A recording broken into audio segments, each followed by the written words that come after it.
In this video, I will show you how to use a reference image within Midjourney.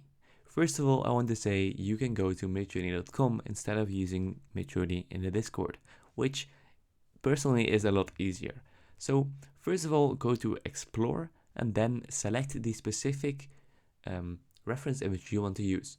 So you can either upload an image by tapping on this icon right there, and this allows you to upload an image from your computer, or you can just select a specific image over here which you like the style of. So you can tap on this, for example.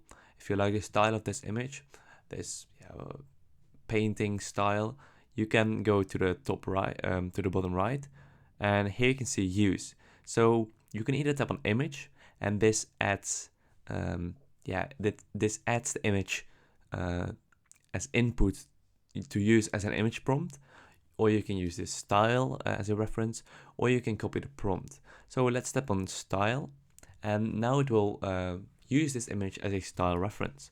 For example, let's say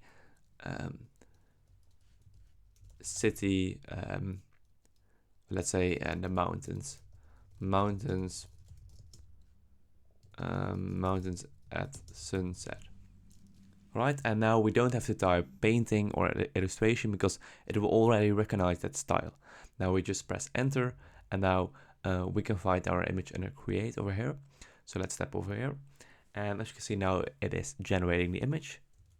And right now the image is generated. As you can see, this was the the example image, the reference image, and as you can see, this is the result. So it is kind of the same style, which is pretty cool, as you can see. So you can be really creative with this. You can also change how much of a style reference they need to pick. So you can do that over here by tapping on this filter settings, and here you can change all of these settings. You can just play around with that. You can also change the image size as well as the standard versus raw model and the version, of course. But this is a very cool option. You can also just use other images, and you can also directly tap on this to, for example, copy the prompt directly, as you can see. You can be very creative with this. So I hope this video was helpful. If this was the case, please subscribe to the channel, and I will see you guys in the next video. Bye bye.